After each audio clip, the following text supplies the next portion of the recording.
এক, ২, ৩, ৪, ৫, ৬, ৭, ৮, ৯, ১০। আসসালামু আলাইকুম গাইজ, আমি আলী হাসান। আপনারা সবাই কেমন আছেন? আজ আমরা যাচ্ছি আমাদের একটা ফ্রিজ কিনতে, যা আমার মায়ের খুবই স্বপ্ন, অনেক বড় একটা ফ্রিজ কিনবে।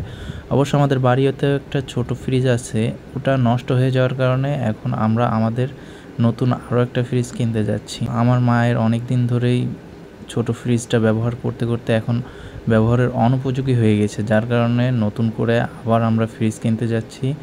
তো আমরা এসেছি আজকে মাগুরাতে, আর দুদিন বাদে ঈদ। তো আমি দুদিন আগে বাড়িতে আসার কারণে মা বললো যে চল আজকে গিয়ে ফ্রিজটা কিনে নিয়ে আসি, যার কারণে আমি আজকে এসেছি। আম্মু সাথে এসেছে, আমার বোন, ছোট বোনও, এবং ফাতেমা আছে সাথে। তো আমরা চারজনে এসেছি ফ্রিজটা কিনতে। আর এদিকে আমার ছোট বোন তো বড় বড় ফ্রিজ দেখে খুবই অবাক।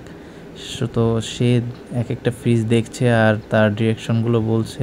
আমার বোন হাতের কাছে নতুন নতুন কিছু পাইলে সেগুলো নিয়ে একটা হাতাহাতি করার স্বভাব, যদিও বা। এদিকে আমি আবার আমার বড় একটা ভাইয়ের সাথে ফোনে কথা বলছিলাম, কারণ আমাদের ফ্রিজ যেটা কিনবো ওটা দাম দর খুবই, মানে দামটা অনেক বেশি।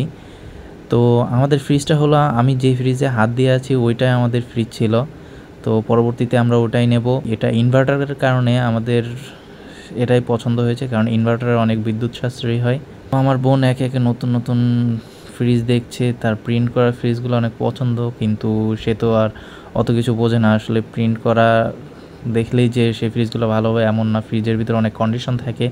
তো কন্ডিশন দেখে ফ্রিজ যাচাই বাছাই করতে হয়। তো এদিকে আবার আর একটা কাজ করছে সে বড় ওই ডোরটা খুলতে গিয়ে আর খুলতে পারে নাই। তো আমরা আবার শোরুমের মধ্যে একটু ঘোরাঘুরি করছিলাম, আর এদিকে ফাতেমা ভিডিও করছিল। আমি আবার ওইদিকে তাদের ম্যানেজারের সাথে একটু কথা বলে দাম দর করছিলাম, যাতে কত পার্সেন্ট ছাড় পাওয়া যায়, কত পার্সেন্ট কমানো যায় এটা নিয়ে। তো আমাদের বাজেটটা ছিল স্বল্পর মধ্যেই, যার কারণে ফ্রিজটা নেওয়াটা আমাদের খুব টাফ হয়ে যাচ্ছিল। তারপর আমার মায়ের অনেক পছন্দ হয়েছে, যার কারণে ফ্রিজটা আমরা নিচ্ছি।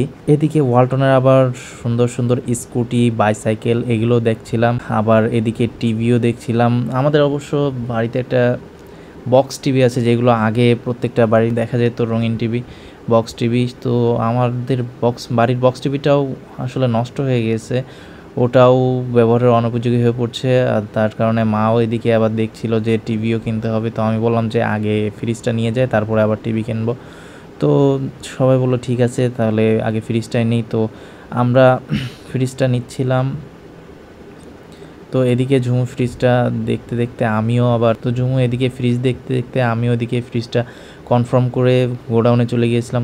তাদের গোডাউন থেকে নতুন একটা ফ্রিজ নেব। তো ডিসপ্লে করা ফ্রিজগুলো তাদের দেখে পছন্দ হয়নি, তা বললো যে নতুন একটা ফ্রিজ নাও। এখন আমি তাদের সাথে একটু পরেই তাদের গোডাউনে যাব। আজকের মতো এই পর্যন্তই। সকলে ভালো থাকবেন। আল্লাহ হাফেজ।